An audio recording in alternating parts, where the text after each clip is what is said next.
Today is the very auspicious celebration of the appearance of Srila Advaita Acharya. By Srila Prabhupada's kind mercy, he has sent His Holiness Jaya Advaita Maharaj to give his auspicious blessings to all of us.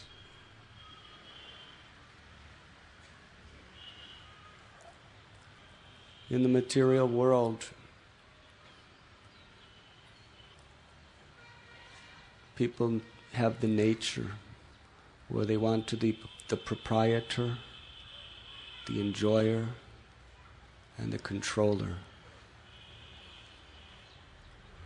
But when we come to the level of Vaishnavism, we aspire to become beggars, begging for the mercy of the Lord and His devotees. As long as we think we're great, we are very small in the eyes of God, and we are spiritually stricken with poverty. When we assume the sentiment of a helpless beggar, then we receive the unlimited treasures of this spiritual world. To teach us this sacred principle, the Supreme Lord descends into this world again and again. Paritranaya sadhunam vinashaya chaduskritam dharma samstapanarataya sambhavami juge juge.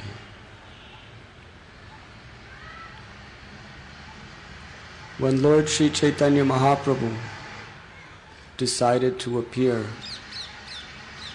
as the Yuga Avatar in this age of Kali, He sent His eternal associates and His divine expansions to this world to prepare for His mission and assist Him. Srila Advaita Acharya appeared as the son of Kubera Pandit and Nabi Devi in the village of Navagram. He was the incarnation of both Sadashiva and Karunodakshayi Vishnu, or Mahavishnu. We know that Mahavishnu is the original cause of the material creation. Through his exhalation, all the universes are created, and through this inhalation, they all enter into his body and remain in a dormant state. Sri Mahavishnu appeared in the role of the most humble, sincere, and surrendered servant of the supreme cause of all causes, the original fountainhead of all incarnations, Sri Krishna Chaitanya Mahaprabhu. He preached the path of pure unalloyed devotional service. However, seeing the false pride that was victimizing the people of Kali Yuga, he understood that only if the original form of Krishna comes to this world could he induce people to take to the process of the Yuga Dharma, the congregational chanting of the holy names, Hare Krishna, Hare Krishna, Krishna Krishna, Hare Hare, Hare Ram, Ram Hare Hare.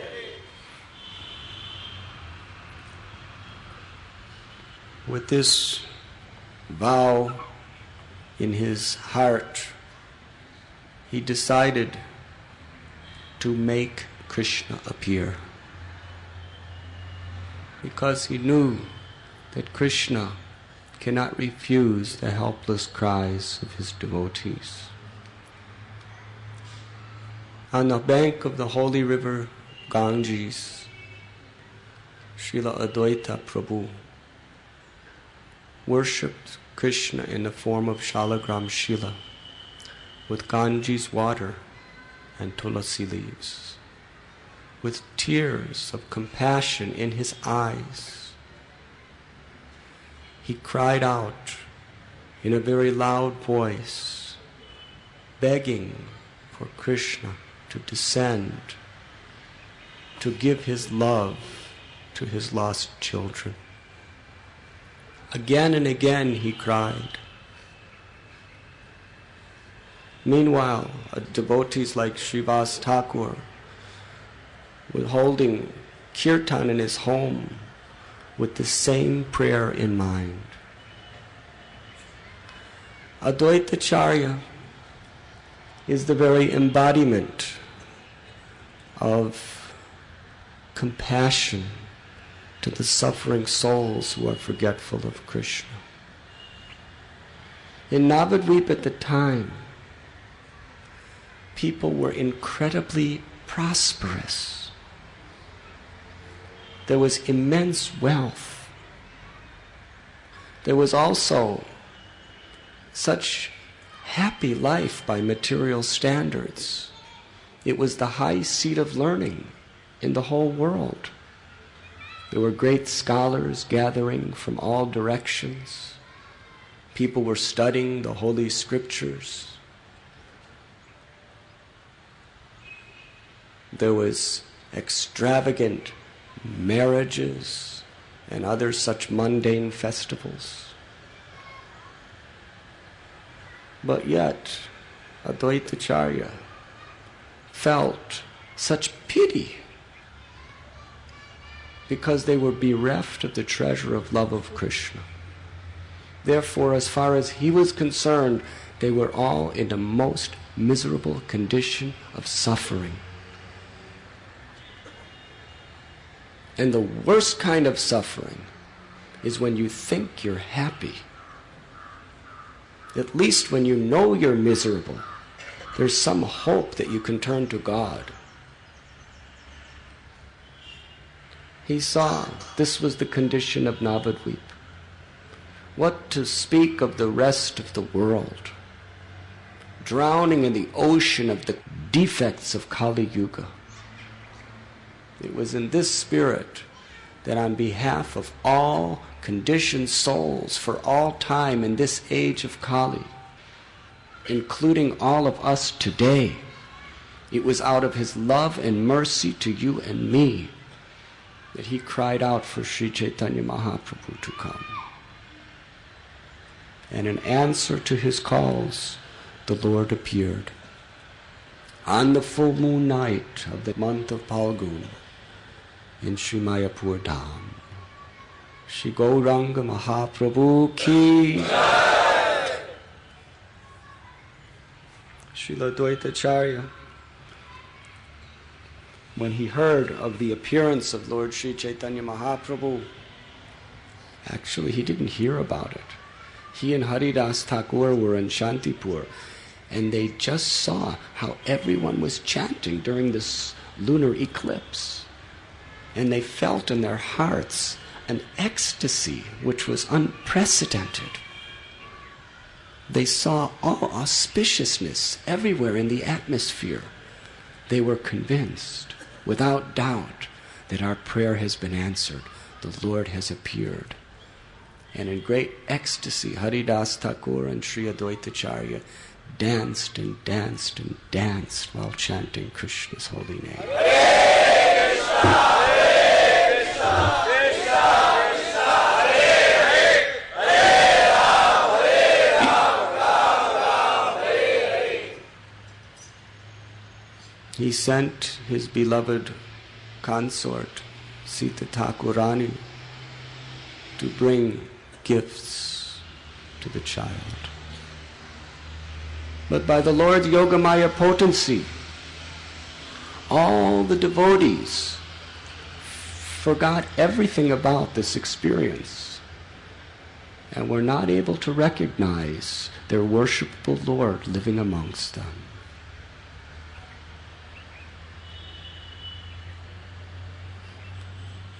Nimai Pandit was so very attractive that they loved him just like they loved Krishna. But because at that time he was always speaking mundane subject matters, Advaitacharya with the other devotees would go to the bank of the Ganges and pray to Lord Krishna, please make Nimai Pandit a Vaishnav. He can make the whole world chant the holy names.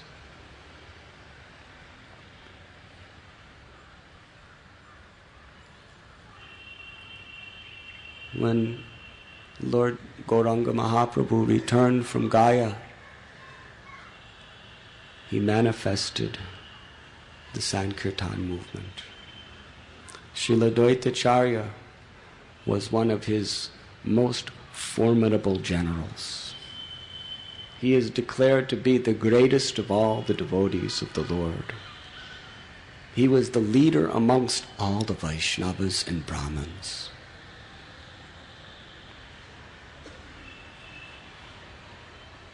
Lord Chaitanya worshipped Advaitacharya as he would worship his own spiritual master, because he was a godbrother of his spiritual master. However, Advaitacharya did not like this. Devotees actually hate to be honored. If you try to honor a devotee, they just want to serve. They just want to be a servant. And whatever honor they may be given, they just want to give it to somebody who deserves the honor. That is their heart. So there were so many beautiful transcendental pastimes recorded in the biography of the Lord, which describes how Advaitacharya tried to somehow or other, by hook, crook, or trick, induced Chaitanya Mahaprabhu to accept him as a servant, even to the extent of preaching Mayavad philosophy, knowing that that was one thing the Lord could not tolerate. And when the Lord beat him, Advaitacharya was in bliss. You have accepted me as your servant. You don't beat your master, you beat your servant.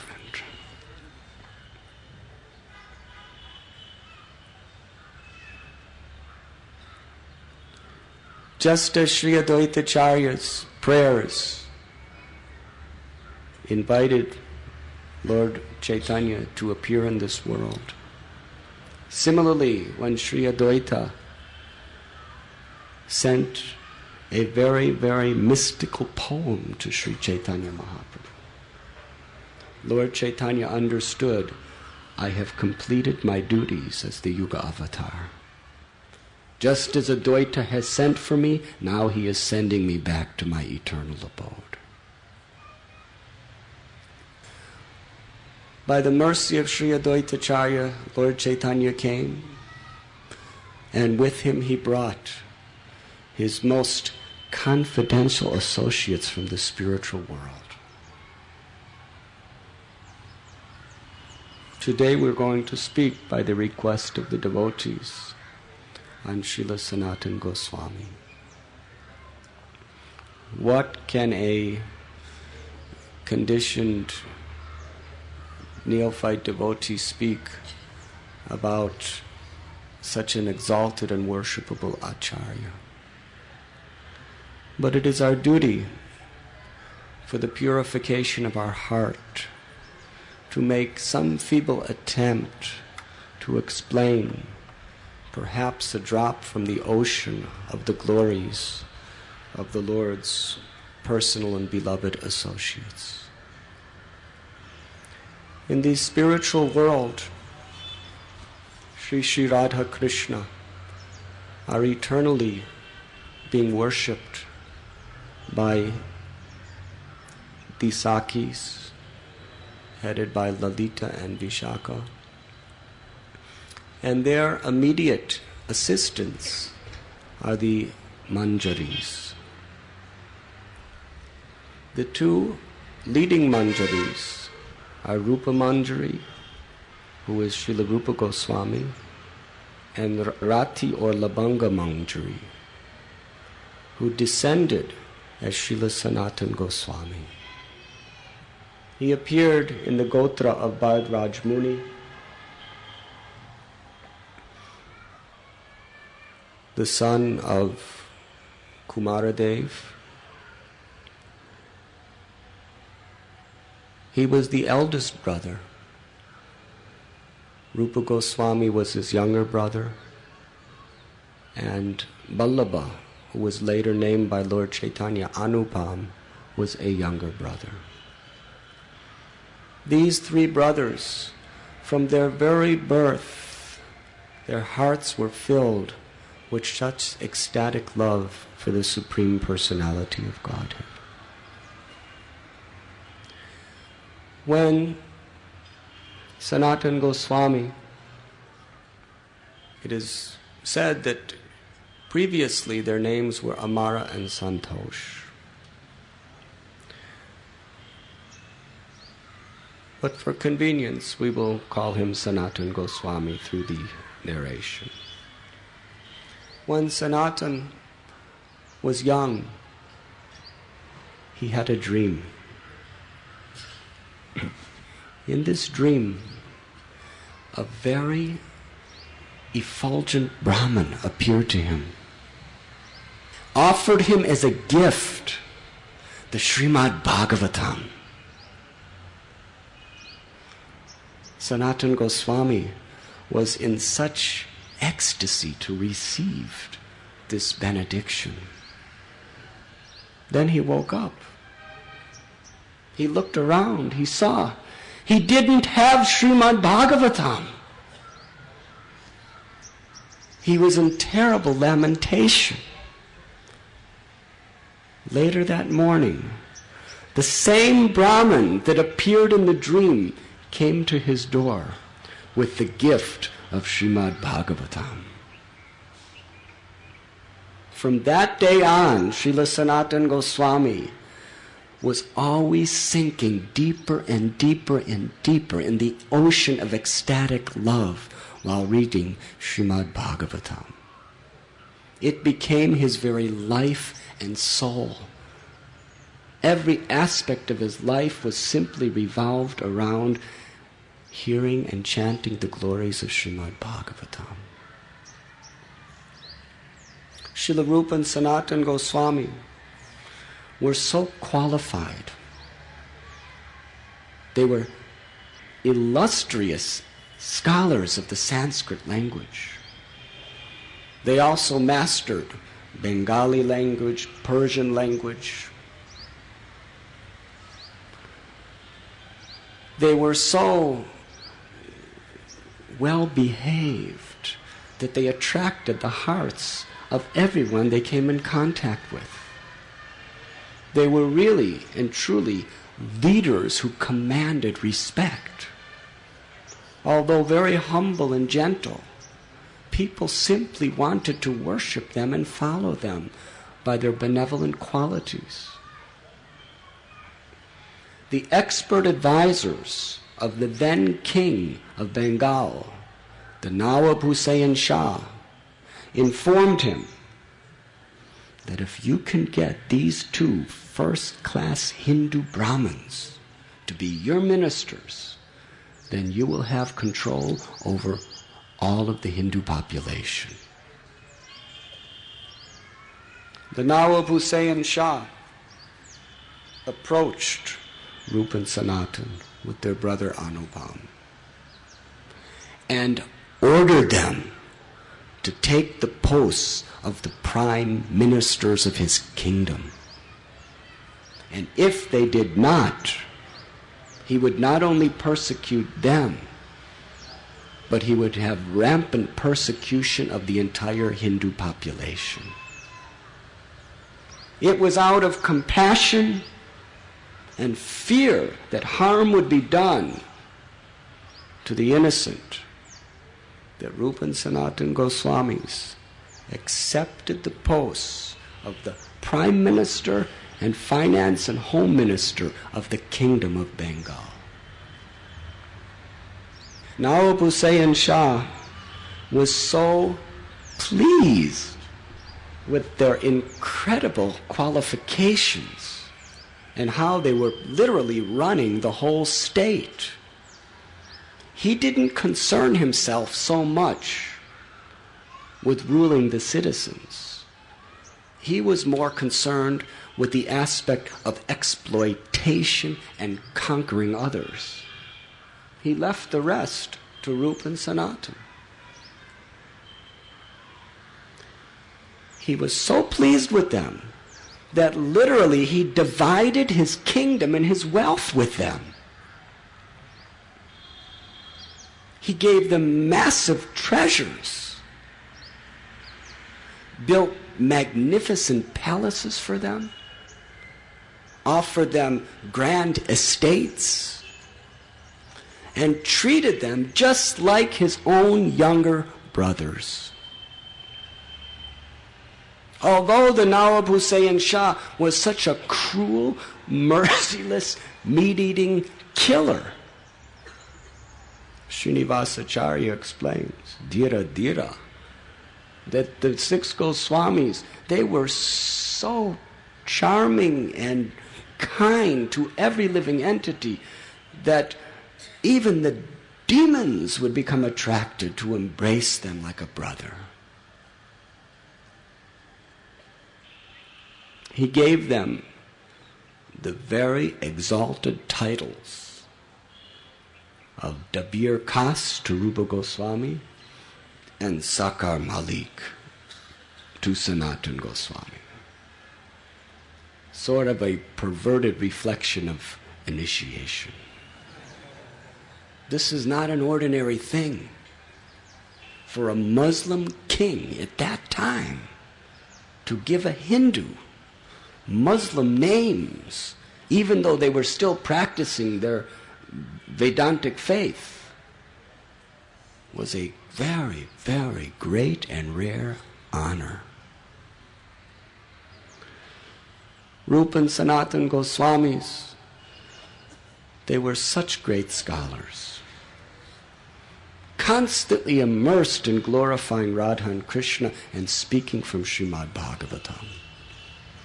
In fact, they created facilities so that Vaishnavas and scholars from all over the country would come to the village of Ramakeli, where they were living, to glorify Radha and Krishna.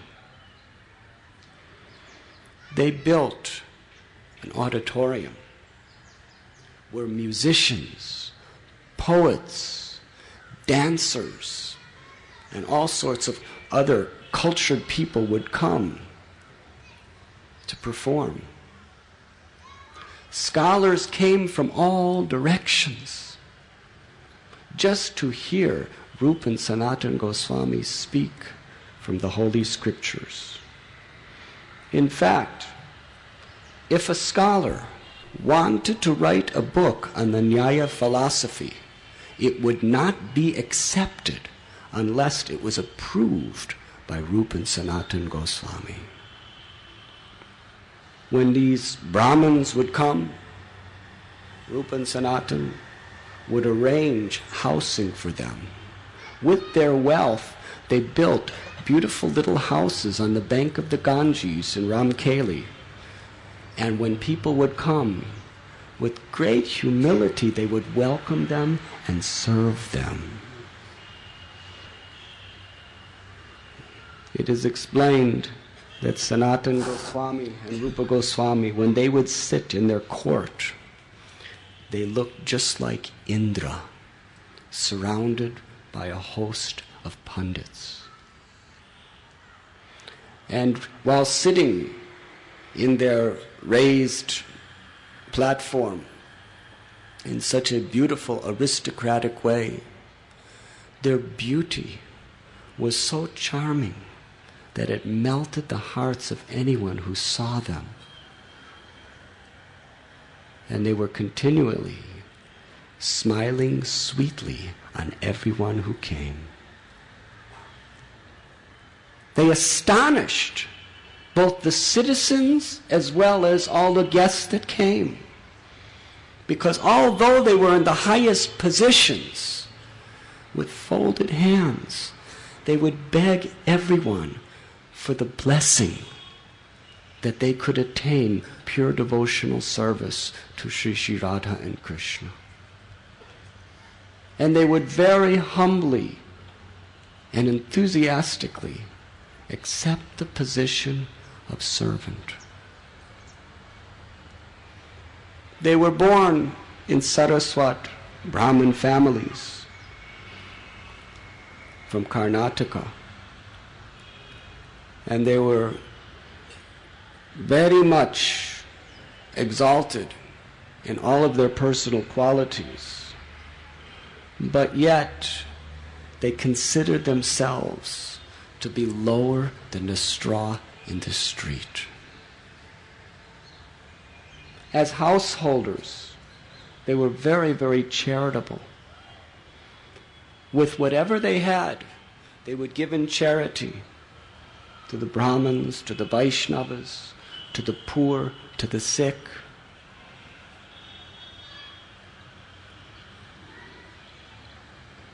And it is explained that although in very, very high government positions, they never caused harm to anyone, and never in their lives did they ever insult anyone. The spiritual master of Sanatana Goswami was a great learned devotee of the name Vidya Vachaspati. He would oftentimes come to Ramakeli and spend long durations of time. Sanatana Goswami learned all the Vedas from Vidya Vachaspati. The respect and love that Sanatana Goswami had for his spiritual master knew no bounds. Always eager to serve his guru. Always so enthusiastic to hear from him. In fact, Srila Sanatana Goswami, in his commentary of the 10th canto of Srimad Bhagavatam, entitled the Dasama Tipani, he offers his prostrated obeisances and his surrendered devotion to his spiritual master, Srila Vidya Vachaspati. Rupan Sanatana Goswami, living in Ramkeli, they constructed a beautiful garden which they called Kadamba Kanana. They tried to make this garden a replica of Vrindavan. They excavated Radha Kund, Shama Kund. They planted auspicious trees of Vrindavan like Kadamba. In their personal time, they would spend in this garden, constantly immersed in meditating on Radha and Krishna's pastimes in Vrindavan. And they would continuously cry in separation.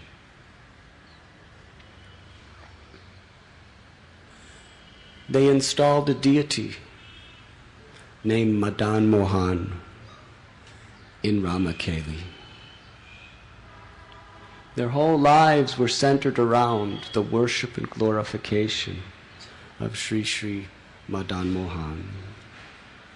Sanatana Goswami also wrote a very celebrated book, Sadachara Padahati, which describes how to achieve the ultimate perfection of life through devotional service to Sri Krishna. One night, Sanatana Goswami had a very historical dream. a beautiful, effulgent renunciate appeared to him.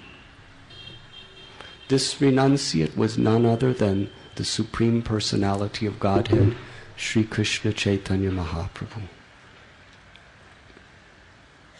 Sanatana Goswami immediately felt his heart overflow with pure unalloyed love and devotion. This renounced person told him, "Do not become too much attached or entangled in this materialistic life.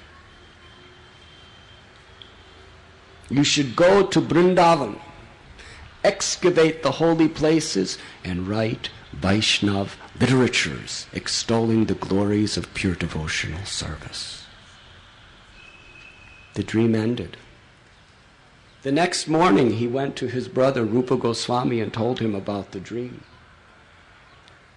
Rupa Goswami explained to him that, yes, I know, Lord Sri Chaitanya Mahaprabhu is living within this world. I know it. He is the Supreme Personality of Godhead.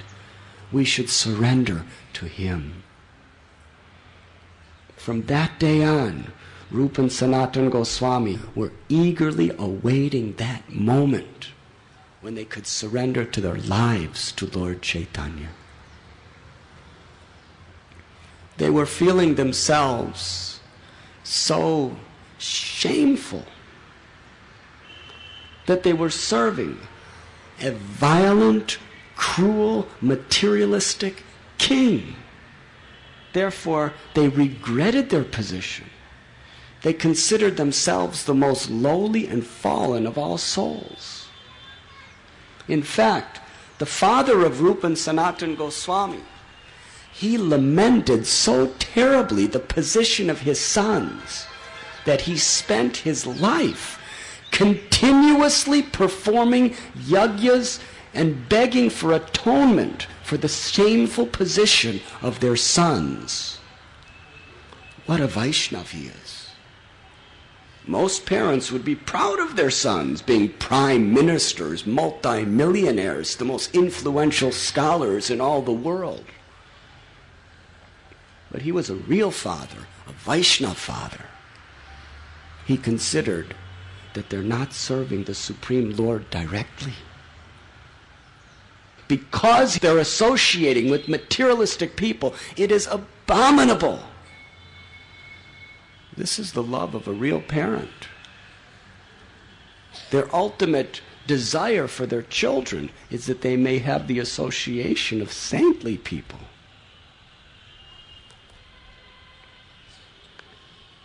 Rupa and Sanatana, they were feeling so much shame and regret. They wanted the shelter of Lord Chaitanya's mercy. They understood that only he could save us. They approached their beloved mother and asked, "What should we do in our condition?" Mother informed them that you should write Sri Gauranga Mahaprabhu letter informing him of your position and your desire. They wrote a letter, but there was no reply. They wrote another letter, but no reply. Again and again and again they were writing letters to the Lord, but there was no reply. Finally, one reply came. Sri Chaitanya Mahaprabhu just wrote one paragraph.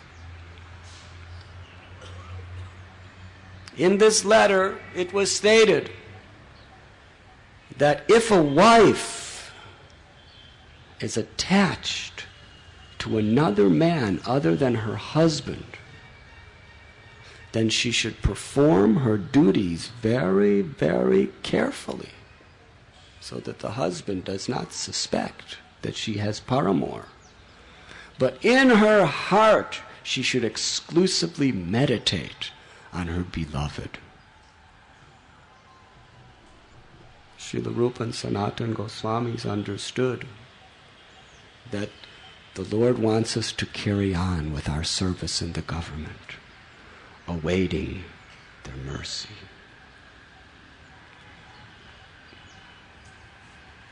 Sri Chaitanya Mahaprabhu always longed to travel to Vrindavan. When he told his devotees he was going, he began his journey, and so many of his devotees came with him. In fact, as he was passing through the roadsides, there were thousands, then hundreds and thousands, and millions of people following Sri Chaitanya Mahaprabhu to Vrindavan. Meanwhile, Narasinghananda Brahmachari,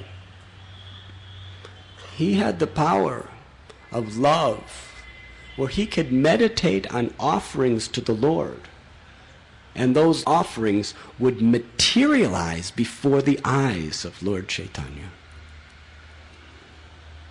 So he sat in meditation, beautifying the road going to Vrindavan.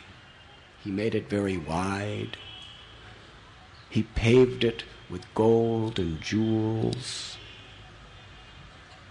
He covered it with stemless, soft, fragrant, undying flower petals. He constructed lakes, auspicious trees, and beautiful birds on both sides of the road. And he was literally going one step at a time. And he came out of his meditation, told the devotees, the Lord will not go to Vrindavan. He will go as far as Kanai Natashala, then he will return. The devotees were astounded. Chaitanya Mahaprabhu has longed for years and years to go to Vrindavan. He's on his way to Vrindavan. What could stop the Supreme Personality of Godhead from his desire? But at the same time, Narsingananda Brahmachari is a very good devotee. They were quite bewildered by this statement. Lord Chaitanya Mahaprabhu specifically went way off the proper route to Vrindavan just to meet Rupan Sanatan Goswami. He came to the town of Ramakeli. There he was performing his Sankirtan with millions of people in the very capital and residence of the Nawab Hussain Shah, who made very strict, punishable laws against anyone who practiced any other religion but his own in public.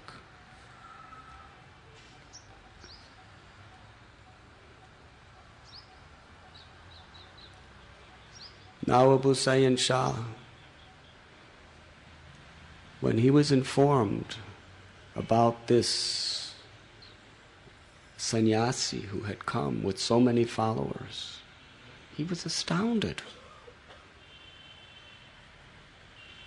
He called some of his ministers and servants, asked, "What is this?" They explained. Then he called Keshava Chatri,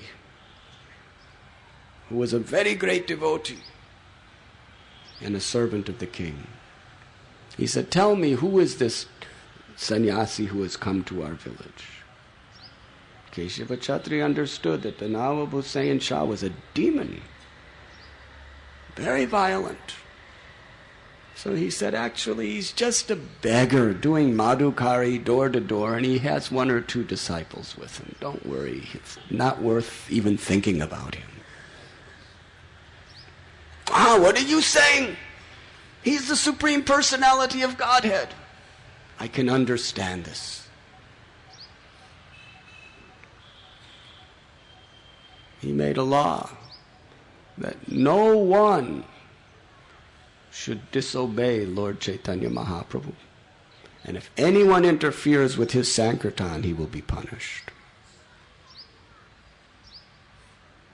But Rupa and Sanatan understood that the king had a very, very unstable mind. In the middle of the night, they disguised themselves. Incognito. They went to the place where Lord Chaitanya Mahaprabhu was staying. To this very day in Ramkeli, there's a very sacred tree where Sri Chaitanya Mahaprabhu met with Sri Rupa and Sanatan.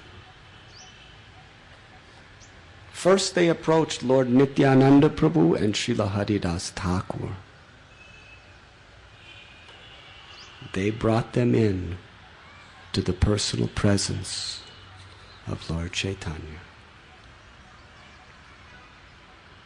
In great humility, both brothers took bunches of straw between their teeth, and each binding a cloth around his neck, they fell down like rods before the Lord. Upon seeing Lord Chaitanya Mahaprabhu, the two brothers were overwhelmed with joy, and out of humility they began to cry.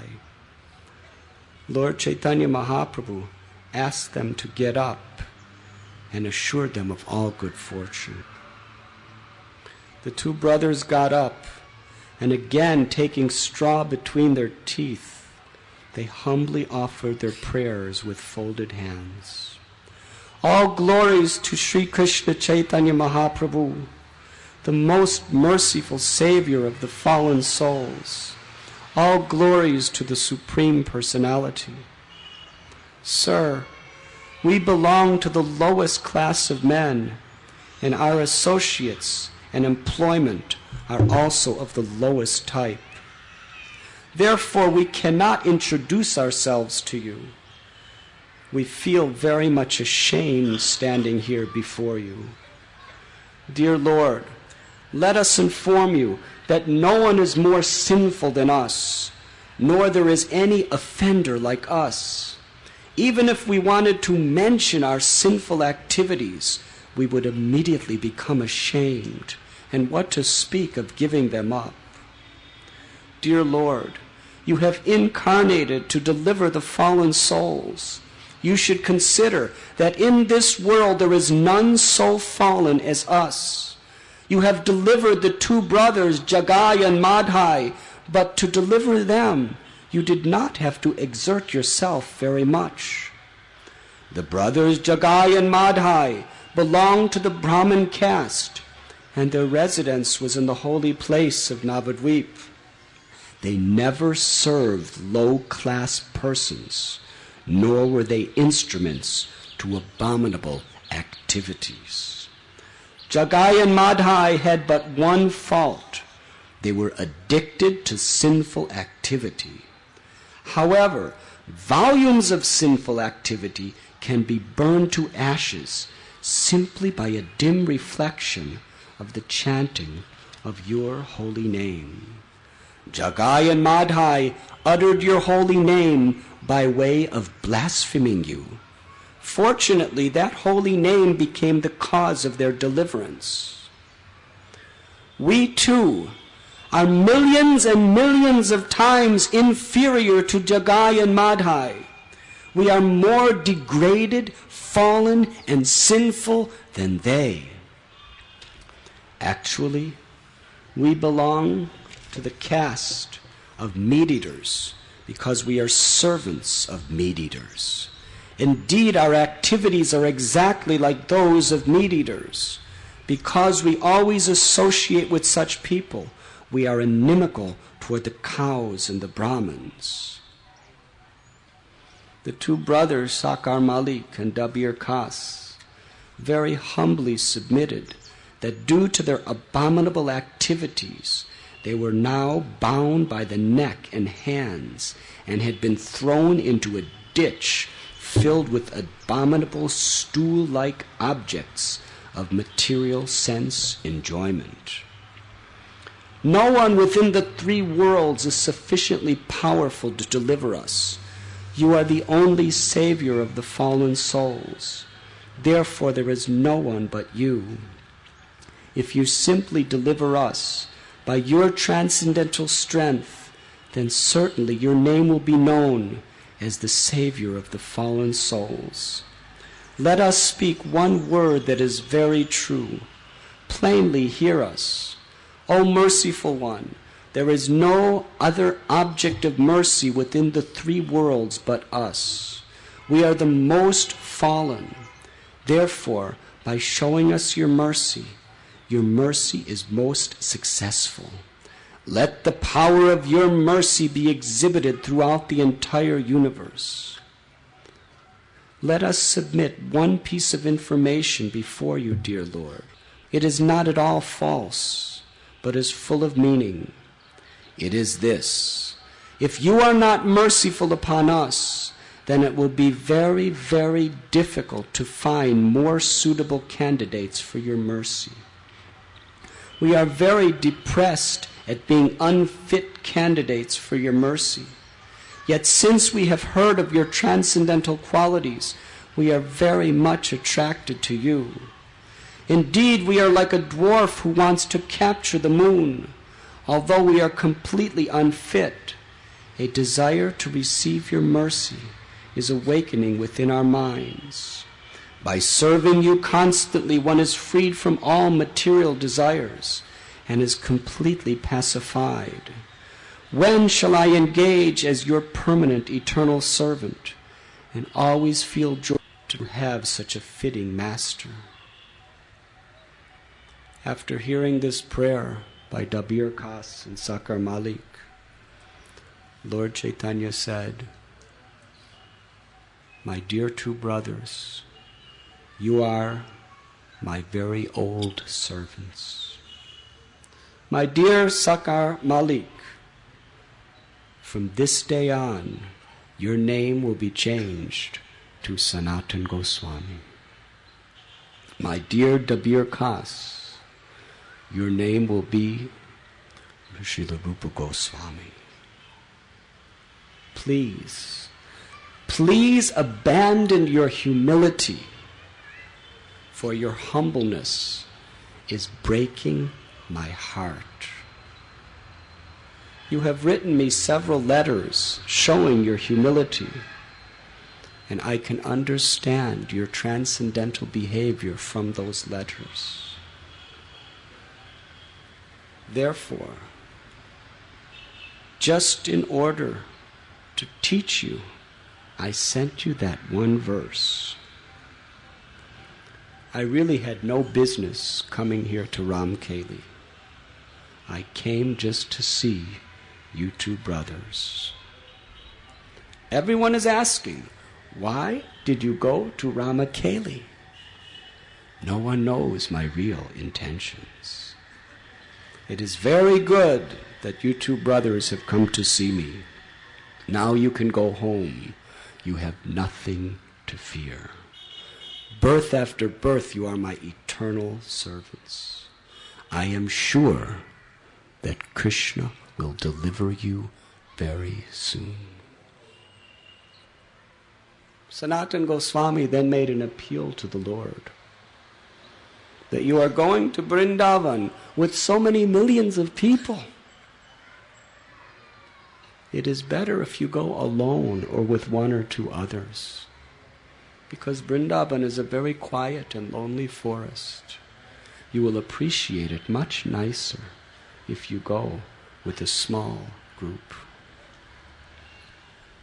Chaitanya Mahaprabhu bid farewell to Sri Rupa and Sanatan. He embraced them, and he placed his lotus feet on top of their heads. The next morning, the Lord continued his journey to Vrindavan. Then he came to a place called Kanai Natashala. There, he saw a forest that looked just like Vrindavan, circled by the holy river Ganga. He saw all these hundreds and thousands of people following him, trampling upon the bushes. He thought, what Sanatana Goswami said is correct. I should go to Vrindavan not with huge groups of people. People will just think I'm some sort of a magician coming with all these people just to attract attention.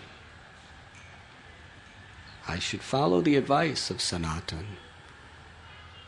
Now I will go back to Puri. When Lord Chaitanya Mahaprabhu returned to Puri, the devotees there were very much surprised to see him return. He told them, when I was in Ramakeli, which I went with great difficulty, I met two exalted personalities, Sanatana Goswami and Rupa Goswami. They are truly the recipients of Krishna's mercy. They have such wealth. They're so learned in the scriptures. They're so powerful and influential, young, handsome, and strong. And they're such great scholars that people are coming from all around just to associate with them. Yet they are so humble that they consider themselves no better than a lowly piece of straw fallen on the street. Due to that humility, it is for certain that Krishna will certainly empower them. And I told them that Krishna will deliver you from this abominable position.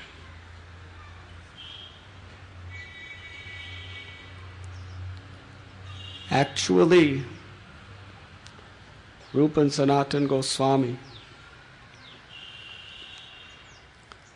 their humility was such an integral feature of their lives that it literally attracted the heart of the Lord to bestow upon him his complete causeless mercy. In fact, Sri Chaitanya Mahaprabhu wanted to instruct the whole world on the importance of the principle of humility through his dearmost and favorite associates, Sri Rupa and Sanatana. Humility is the only quality that attracts the Supreme Personality of Godhead. And to teach this principle, the Supreme Lord himself personally appeared as Lord Chaitanya Mahaprabhu in the role of a devotee, demonstrating unprecedented quality of humility. And he taught that there is no possible way of finding real happiness except through this spirit of humility. The Bhakti Ratnakar declares that this was the message of Lord Chaitanya.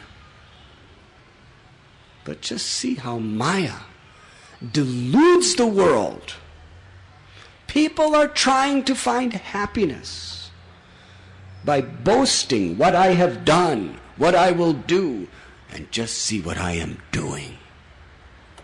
People are trying to find happiness by competing and trying to excel others just for name and fame. People are trying to accumulate so much wealth. What does anybody really need?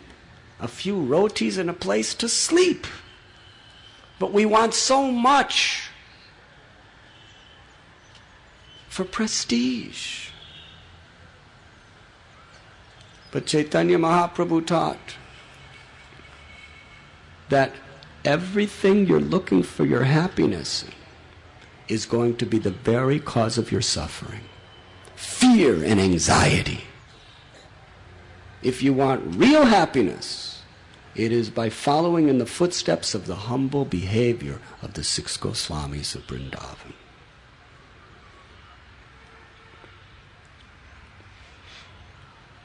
Sri Chaitanya Mahaprabhu bestowed his mercy on Rupa and Sanatan. After some time, they decided to resign from government service. They worshipped the deity of Madan Mohan, praying to him, please deliver us from this abominable position and give us the shelter of the mercy of Lord Chaitanya Mahaprabhu. Rupa Goswami sent a message to Lord Chaitanya, telling him that they both wanted to resign from their service and join him in Vrindavan. Lord Chaitanya Mahaprabhu sent a message back saying, I'm just now leaving for Vrindavan and resign. Srila Rupa Goswami immediately, he took all of his wealth and put it on boats and sailed to a house where he distributed all of his wealth. Actually, later on he distributed all of it, but he started to distribute it at that time.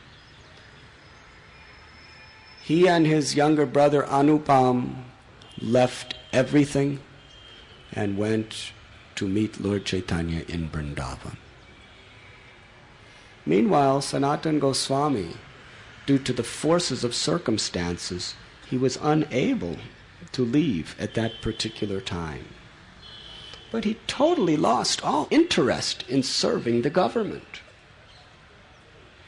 Therefore, he sent a letter to the king that he was very, very sick and he could not come to do his services. But meanwhile, he stayed home studying Srimad Bhagavatam with great Vaishnavas and scholars. Days, weeks went by. Now Abu Sayan Shah's kingdom was having great difficulty without Sanatana Goswami. So he sent a doctor, goes check him up, see what's wrong with him. The doctor came back. He's in perfect health. He's studying Srimad Bhagavatam in an assembly of Brahmins. Now Abu Sayan Shah was infuriated. He came to the house of Sanatana Goswami, just walked right in the door. There was Sanatana reciting Srimad Bhagavatam. What are you doing? You have lied to me. You have cheated me. I'm about to go to Orissa to conquer that state. I want you to come with me. Sanatana Goswami said, I will no longer be a part of your activities. You can count on me no longer for any service. The Nawab Hussain Shah was very, very angry. He said, I have treated you like my own brother. Your elder brother is busy going out, murdering and killing. He needs you to stay back and take care of the state. If you do not, you will be punished. Sanatana Goswami said, you are the king, representative of God. You can deal with me in any way you please. Nawab, in a fit of fury, he walked out and ordered Sanatana Goswami to be imprisoned. He was put in jail. Meanwhile, Nawab Hussain Shah went to Orissa with his armies to conquer. Rupa Goswami heard this. he sent a letter to Sanatana Goswami along with 10,000 gold coins that he deposited with a grocer, and told him, somehow or other, get out and come meet us in Vrindavan. Lord Chaitanya is going to be there. Sanatana Goswami, shackled in prison, spoke to the jailkeeper that, please help me. You are a very religious man and very pious in heart. I want to give up everything of this world and become a religious saint. In fact, I want to go on pilgrimage to the holy city of Mecca. If you facilitate me in my mission, then you will get great religious and pious benefits. Here is 5,000 gold coins. Get me out of this prison. The jailkeeper said, yes, I am a pious and religious man, and I want you to go to Mecca. But what would the Nawab Hussain Shah say? When he sees that you are gone, he will punish me. Sanatana Goswami told him, no, you just have to tell him this story, that I had to pass stool, and I went to the bank of the Ganges and jumped in with all my chains and drowned. You looked for me, but I was nowhere to be seen. And here, along with the original 5,000 gold coins, is another 2,000 gold coins.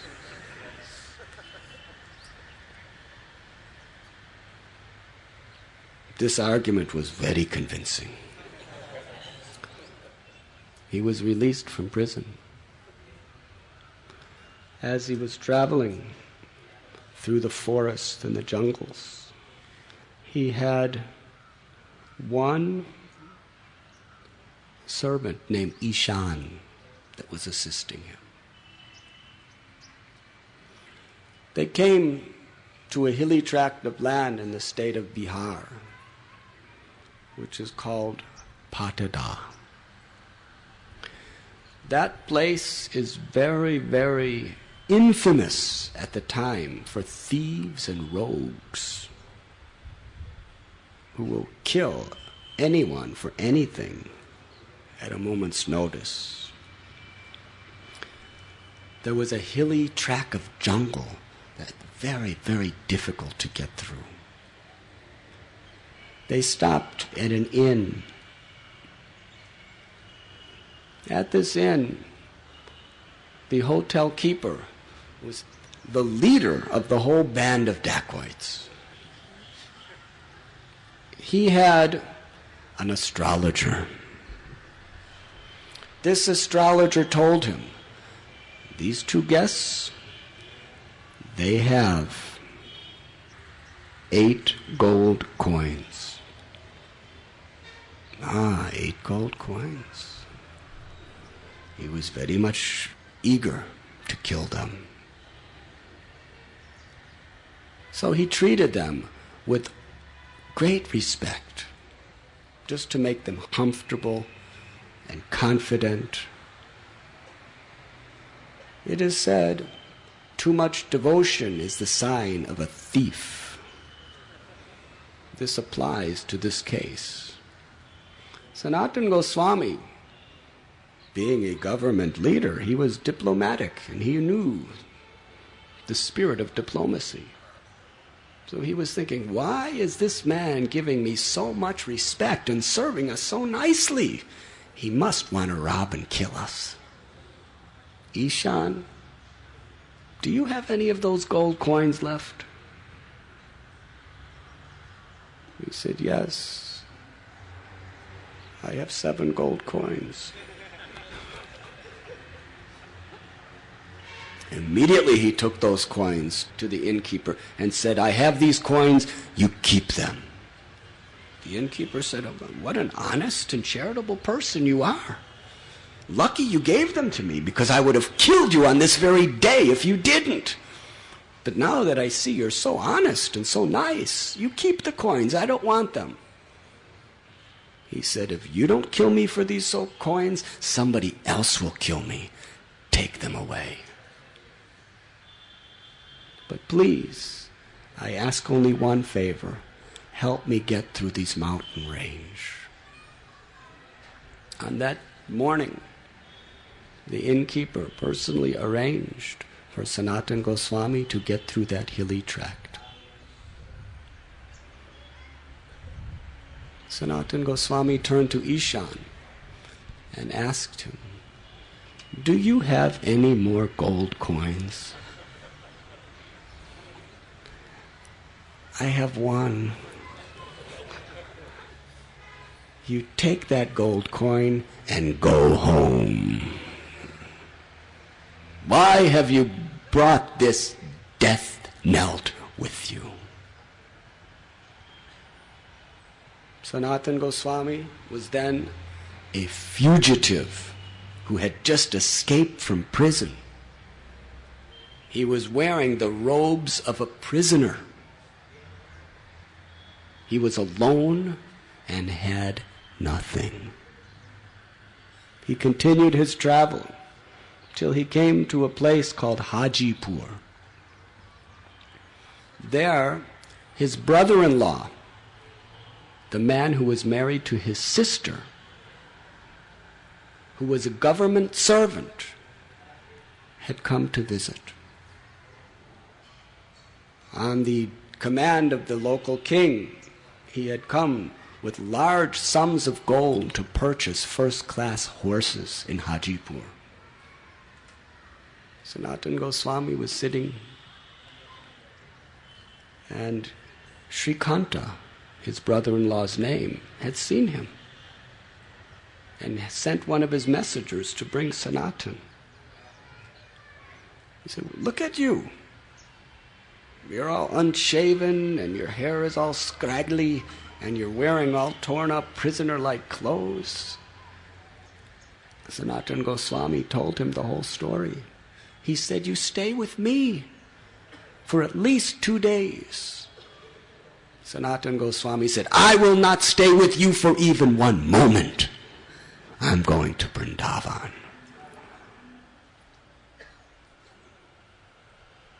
But somehow or other, Srikanta would appeal to him with so much affection to at least accept 1 brand new woolen blanket as a gift. Sanatana Goswami left on that very day. He came to Varanasi.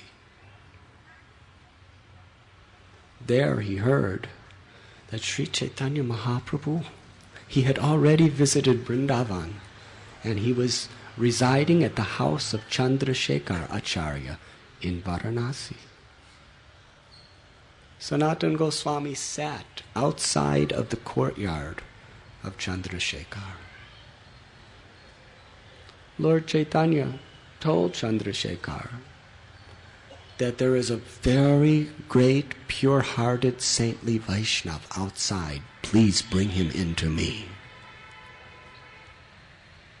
Chandrasekhar went out. There he saw Sanatana Goswami sitting. He went back in, told the Lord, "There's no saintly Vaishnava out there. Is anyone out there?" "There's one Daravesh. There's one very dirty-looking Muslim mendicant. Bring him in immediately. That is who I'm looking for." Chandrasekhar brought Sanatana in. As soon as Lord Chaitanya Mahaprabhu saw him, in great ecstasy, he embraced him, bathing him with his tears of love. Sanatana Goswami, falling at the feet of Lord Chaitanya Mahaprabhu, He said, please, please do not touch me. I'm filthy. I'm dirty. Not only that, I'm utterly fallen, sinful, and contaminated. Lord Chaitanya said, I am touching you for my purification. Sri Chaitanya Mahaprabhu, out of his love for his devotee, personally cleaned the body of Sanatana Goswami with his own hands. He then ordered Sanatana Goswami to get shaved up.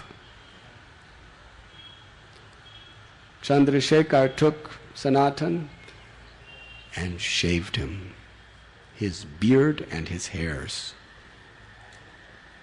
Srila Prabhupada, in the purport to this particular section of Chaitanya Charitamrita, explained that Lord Chaitanya did not like people looking like hippies.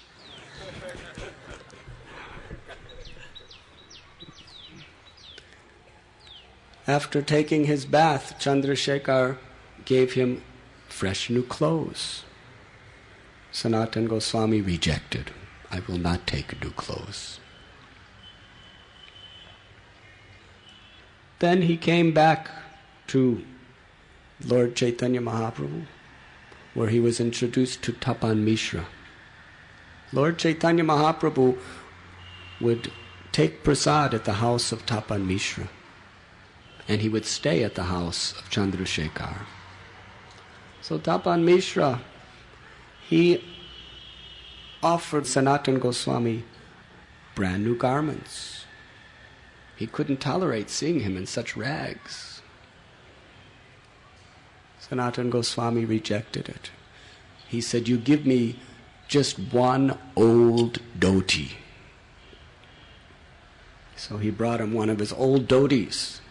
Sanatana Goswami started ripping it in pieces and used that for loincloth, chadar, and kopan. Hare Krishna. Then he came and got the personal remnants of Sri Chaitanya Mahaprabhu. A Maharashtrian Brahmin, who was a great devotee of the Lord, invited Sanatana Goswami to come and take prasad at his house every day. Sanatana Goswami said, no, I will do madhukari. Each and every day, in the mood of a beggar, he would go house to house begging for a little bit of food. Sri Chaitanya Mahaprabhu was so very pleased to see the spirit of renunciation of Sanatana Goswami. But one time he looked at the blanket of Sanatana. Hare Krishna. Sanatana Goswami understood, he doesn't like this blanket that my brother-in-law gave me. He went to the bank of the Ganges, and at the bathing ghat there was a mendicant who had an old torn-up quilt that he was washing. Sanatana Goswami said, I'll give you this very costly new woolen blanket. You give me your old torn quilt. The mendicant said, what are you saying? Why are you making fun of me just because I'm so poor? Sanatana said, no, I'm serious. Take the blanket. Give me your quilt. He came back to Chaitanya Mahaprabhu. Lord Chaitanya asked, where is your blanket? He said, I gave it to a mendicant in exchange for this quilt. Lord Chaitanya said, very good. Now I can see that you have renounced the last shred of all material attachment. This is very good. What will people think? You're going around like a mendicant Vaishnav doing madhukari, house to house, asking for alms, and you're wearing such an expensive blanket? People will think you're a hypocrite. It's shameful. By the causeless mercy of Lord Sri Krishna, you have now been delivered from any last attachments to this material world.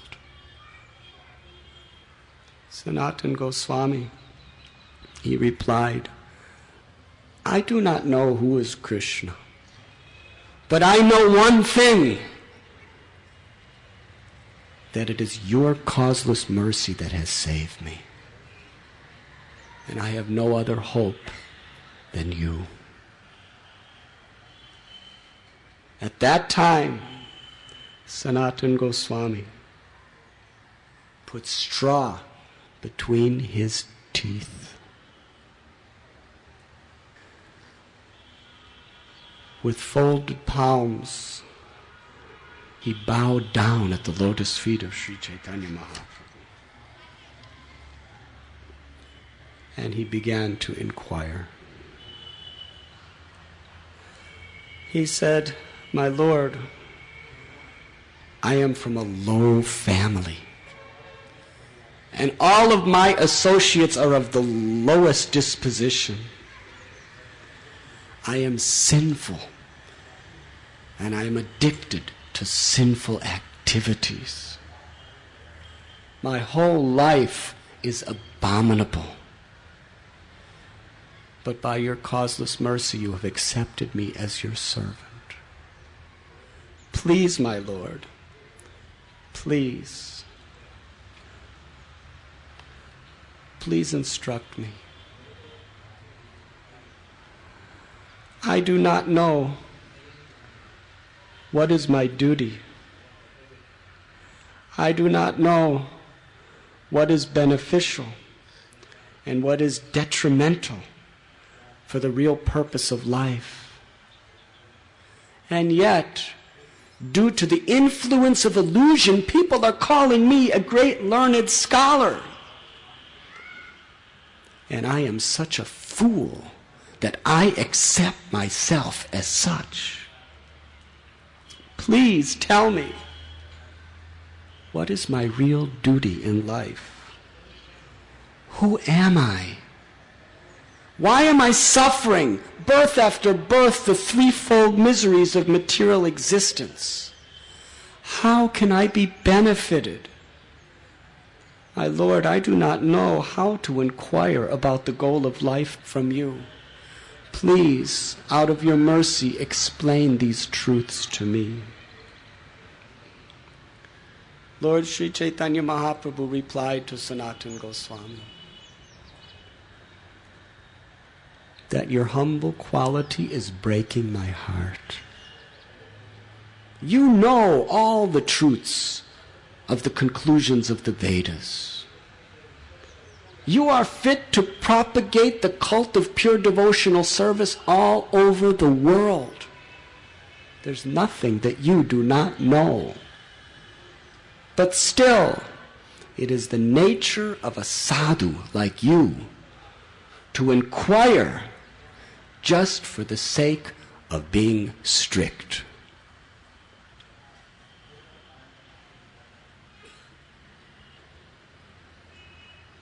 Chaitanya Mahaprabhu began his explanations of Krishna consciousness to Sanatana Goswami. He began by explaining that the spirit soul is constitutionally, by nature, the eternal servant of Krishna.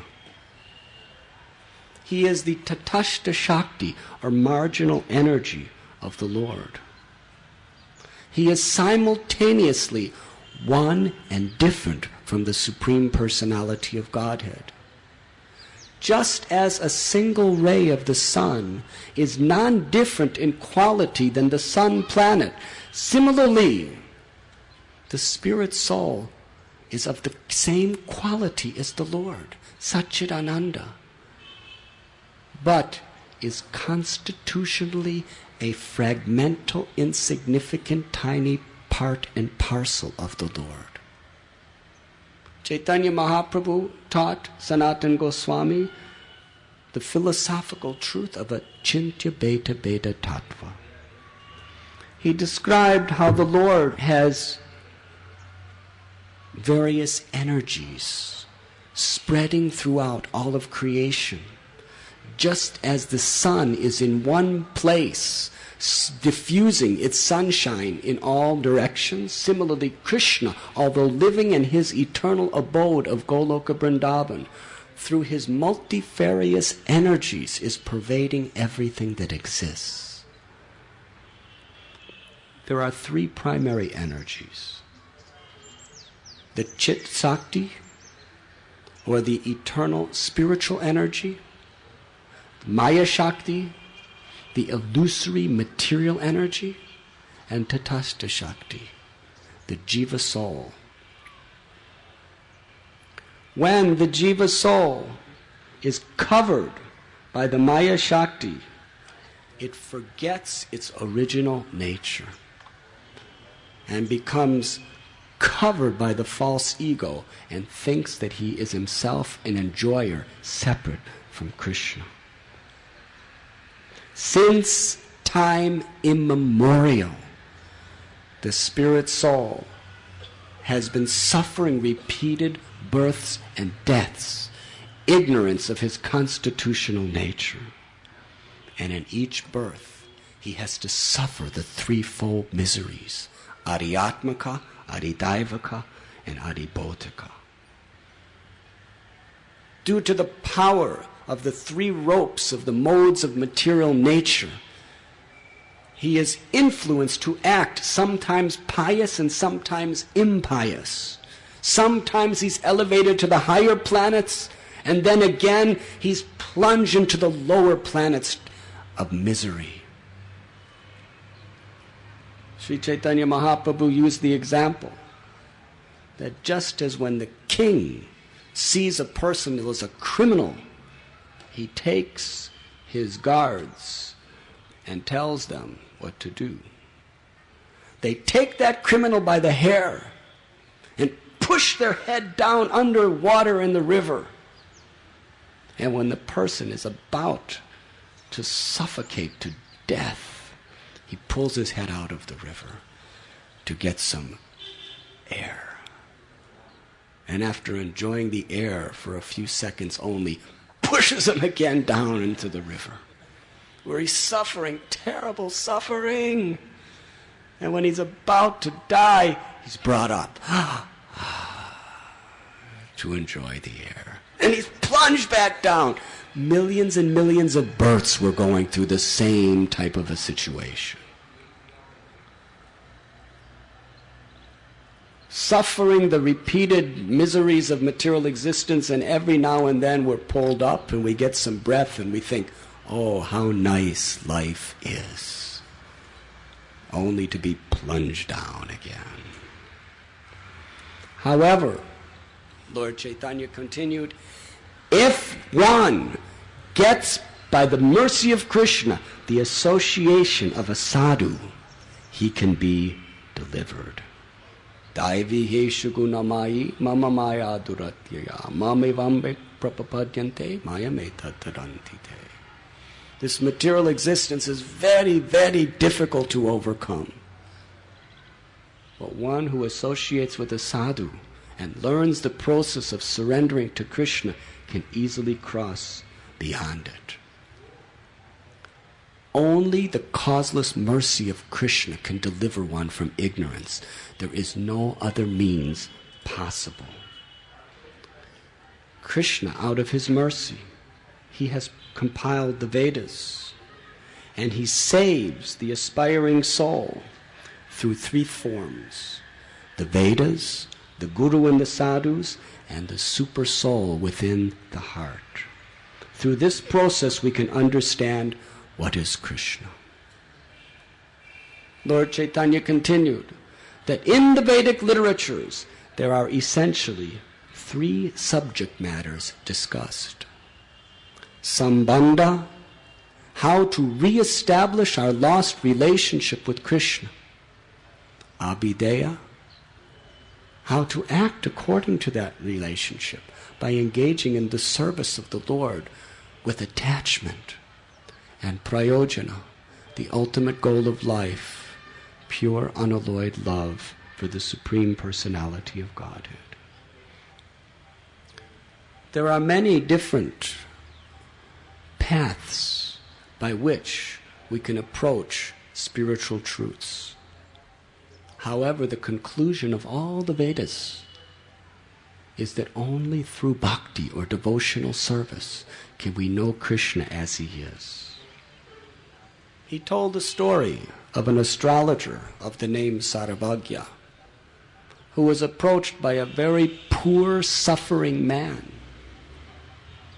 The astrologer told him that your father has given you as inheritance a treasure of wealth. He said, where am I to find this wealth? The astrologer explained, if you dig in the southern direction, you will be bitten and stung by innumerable wasps. If you dig in the western direction, you will be harassed by a ghost. If you dig in the northern direction, you will be devoured by a big black serpent. But if you just dig a little bit of ground in the eastern direction, you will find the pot of treasure.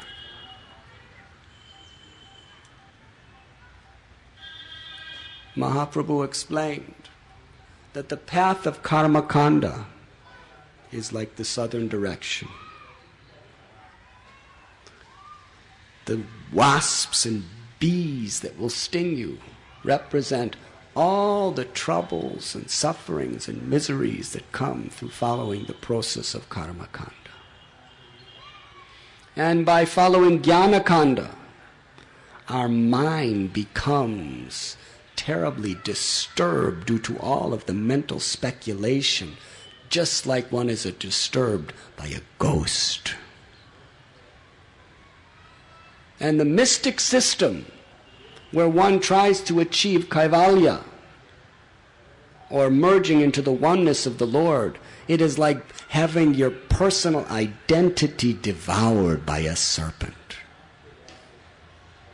But the eastern direction represents the path of bhakti, where just a little bit of effort and we can find the priceless treasure of Krishna consciousness within our own hearts. The Lord explained how pure devotional service is dormant in the heart of every living entity, and it is awakened only by devotional service. One who takes to the path of bhakti does not want wealth, does not want liberation, only wants to serve and please the Lord. In the Vedas, there is mention of worship of many great demigods. But Mahaprabhu said that the conclusion of all the Vedas is that Krishna is the Supreme Personality of Godhead, and all of the demigods are subordinate to his will. He is the center of everything. Krishna is the source of all that exists.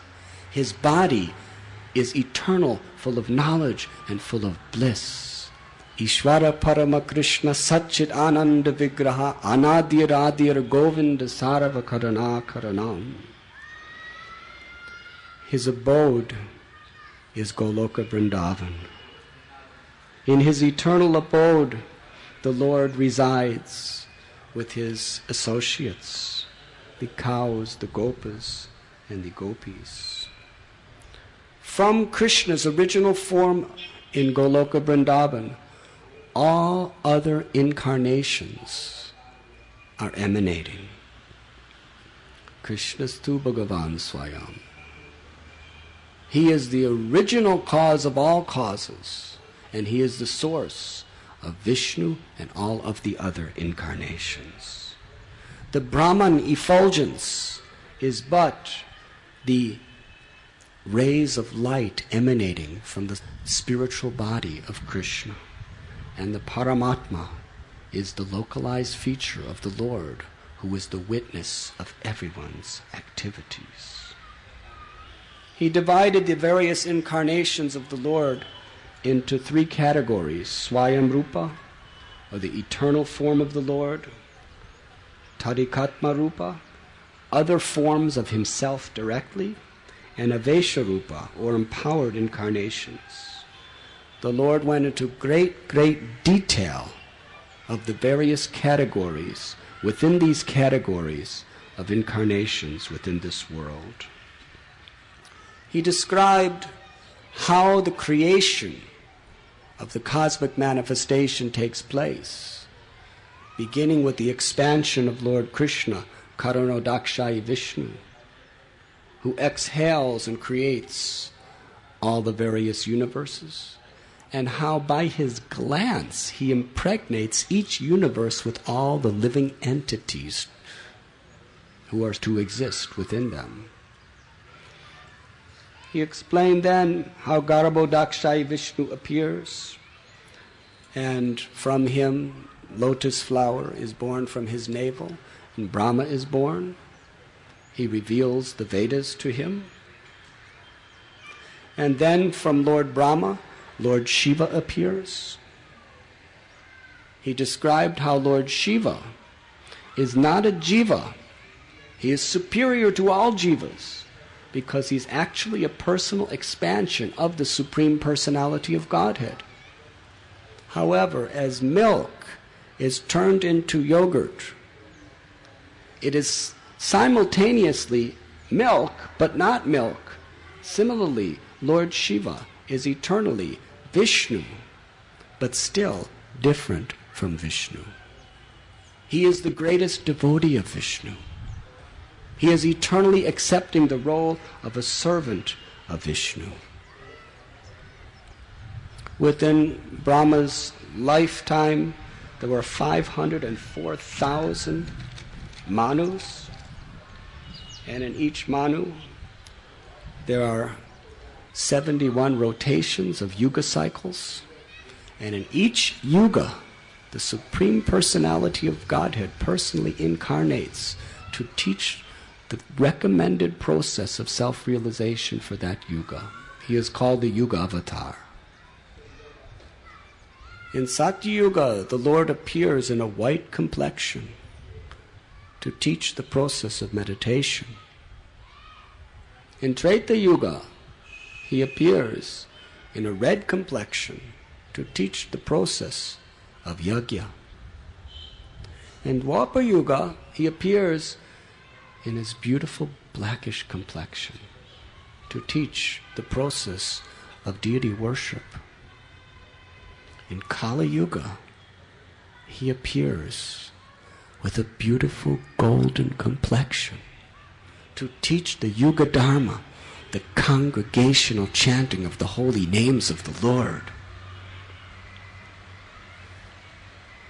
Lord Chaitanya quoted the verse, Kalera dosamide rajan asti heka mahan guna kirtana reva krishnasya mukta sangha param brajait. This age of Kali, which is an ocean of faults, there's only one means of deliverance, the chanting of the holy names of the Lord.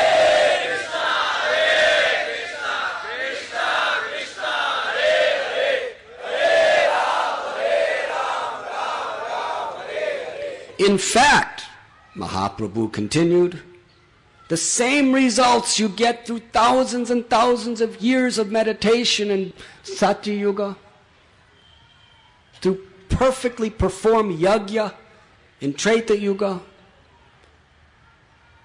to the execution, devotional worship of the Lord in Dwapara Yuga.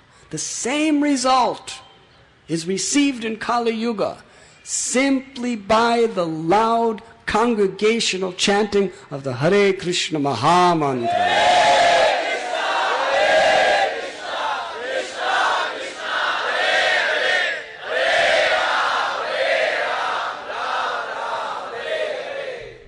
Sanatana Goswami then asked the Lord, how do I know who is the Yuga Avatar for Kali Yuga?